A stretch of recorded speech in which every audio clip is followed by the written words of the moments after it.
Okay, let's start the day off by reading a poem. This one is called Untethered.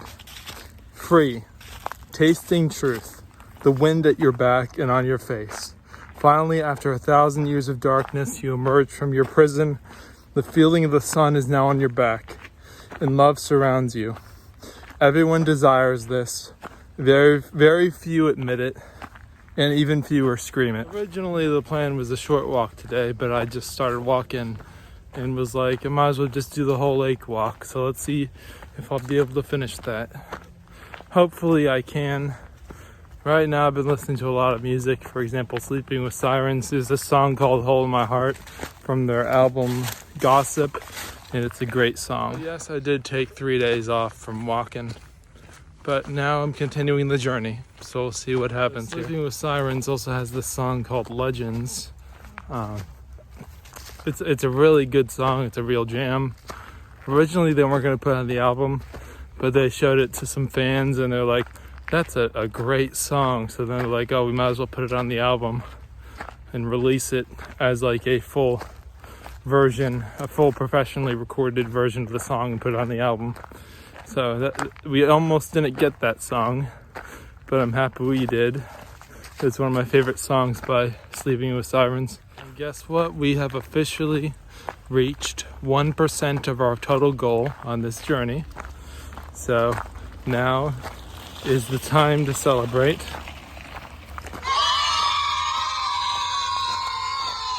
So far that was about 140 something kilometers. I think it's a little more so far that we've done, but we are at 1%. That is a huge achievement here. So yeah, just looking forward to more walks and getting all the way to our goal. Yes, that was a sound effect of a bunch of kids saying yay to celebrate me making 1% of the journey. I've got this, only 99% to go. I can't even do the math there, but we're gonna do it. We're gonna get the achievement for walking the total distance to South Africa. We'll do it. So we have officially reached the halfway point around the lake again. Last time I showed you guys this point, it was like around one of the first episodes of the series. Now we're here again. It's always a very hopeful part to be in the journey because you know you're getting closer to the end when you get here.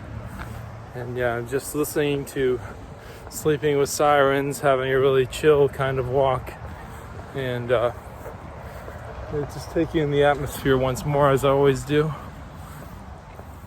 This part has like a road nearby where there's cars driving. A long while ago, there was this book signing I did at like some kind of, I think it was a Methodist church or something.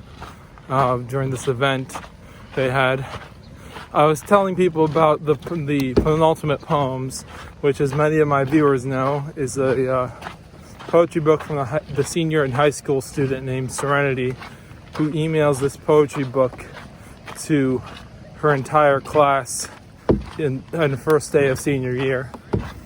And the text of the book is the book she sends to the class.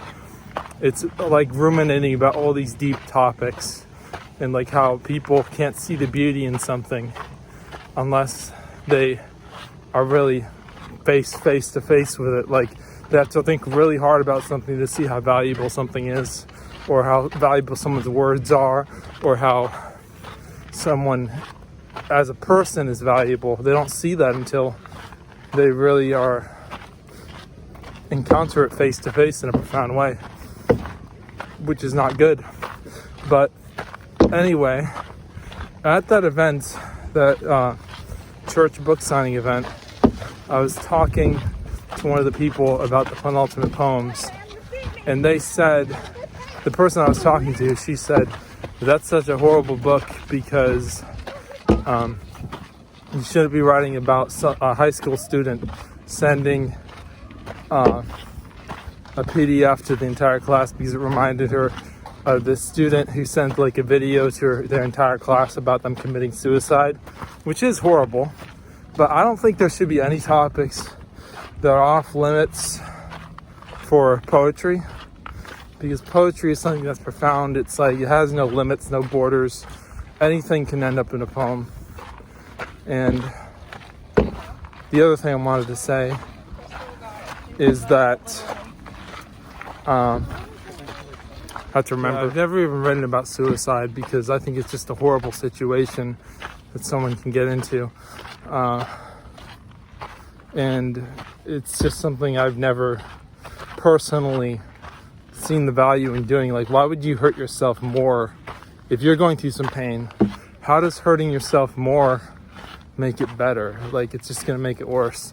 So, like, for anyone like who's struggling with those kind of thoughts, I hope they get out of it. And this is a horrible situation to be in. I can understand kind of why they would feel that way because of how messed up things can be. But yeah, I've personally never written any poems about the topic of suicide, even though I've watched most of 13 Reasons Why until the last season, which the season started getting worse as it went on.